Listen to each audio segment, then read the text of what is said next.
ओम शांति। 4 जून 2026। आज की मुरली का टाइटल है, बाबा ने कहा, मीठे बच्चे, तुम पारलौकिक बाप को यथार्थ रीति जानते हो, इसलिए तुम्हें ही सच्चे प्रीत बुद्धि व आस्तिक कहेंगे।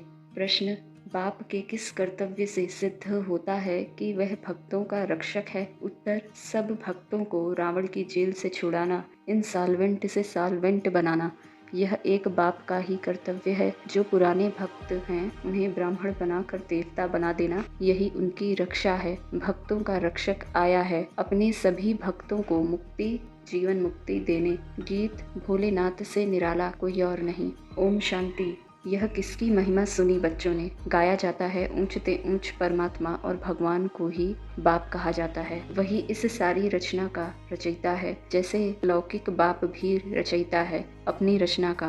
पहले कन्या को अपनी स्त्री बनाते हैं, फिर उनसे रचना रचते हैं। 5-7 बच्चे पैदा करते हैं, उनको कहा जाएगा रचना। बाप ठहरा रचयिता, वह हद के रचयिता ठहरे। यह भी बच्चे जानते हैं, रचना को रचयिता बाप से वर्षा मिलता है। मनुष्य को 2 बाप तो होते ही हैं, एक लौकिक, दूसरा पारलौकिक।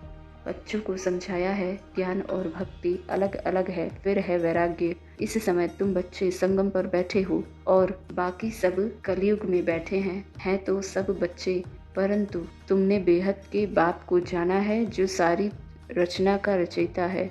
बच्चों को समझाया है ज्ञान और भक्ति अलग अलग है, फिर है वैराग्य। इस समय तुम बच्चे संगम पर बैठे हो और बाकी सब कलयुग में बैठे हुए हैं तो सब बच्चे, परंतु तुमने बेहद के बाप को जाना है जो सारी रचना का रचयिता है।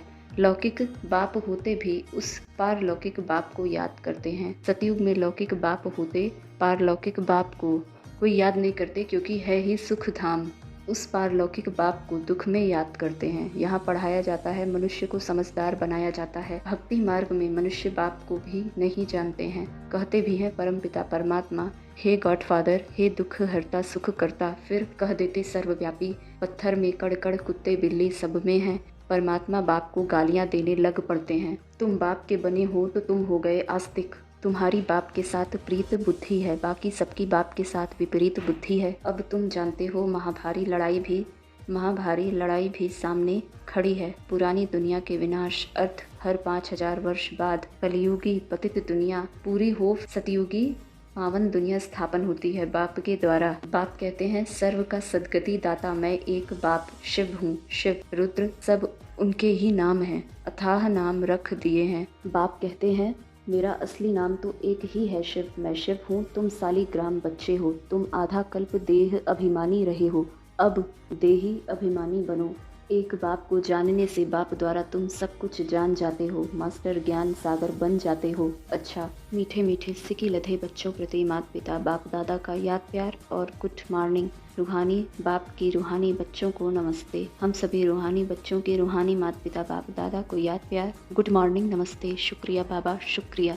धारणा के लिए मुख्य सार। पहले पॉइंट, श्रीमत पर चलकर श्रेष्ठ ते श्रेष्ठ देवता बनना है। सारे विश्व की सच्ची रूहानी सेवा करनी है। आदि सनातन देवी देवता धर्म की स्थापना में बाप का पूरा मददगार बनना है। बाप का पूरा मददगार बनना है। दूसरी पॉइंट, आत्मा को सच्चा सोना बनाने के लिए एक बाप के सिवाय किसी भी देहधारी को याद नहीं करना है। पारलौकिक बाप से सच्ची प्रीति रखनी है। वरदान, आत्मिक उन्नति के साधन द्वारा सर्व परिस्थितियों पर विजय प्राप्त करने वाले अकाल मूर्त भव। जैसे शरीर निर्वाह के लिए अनेक साधन अपनाते हो, ऐसे आत्मिक उन्नति के भी साधन अपनाओ। इसके लिए सदा अकाल मूर्त स्थिति में स्थित होने का अभ्यास करो। जो स्वयं को अकाल मूर्त यानी आत्मा समझकर चलते हैं, वह अकाले मृत्यु से, अकाल से, सर्व समस्याओं से बच जाते हैं। मानसिक चिंताएं, मानसिक परिस्थितियों को हटाने के लिए सिर्फ अपने पुराने शरीर के भान को मिटाते जाओ। स्लोगन, कोई भी बात जो बार बार फील करता है वह फाइनल पेपर में फेल हो जाता है। कोई भी बात जो बार बार फील करता है वह फाइनल में फेल हो जाता है। अव्यक्त इशारे, सदा हर्षित रहने के लिए अपनी नेचर को सरल बनाओ, सहनशील बनो। सदा हर्षित रहने वालों का यादगार विष्णु के रूप में दिखाया है। विष्णु क्षीर सागर में आराम से लेटा हुआ ज्ञान का सिमरन कर हर्षित हो रहा है, तो हर्षित रहने का साधन है ज्ञान का सिमरन। जो जितना ज्ञान का सिमरन वह उतना ही हर्षित रहते हैं।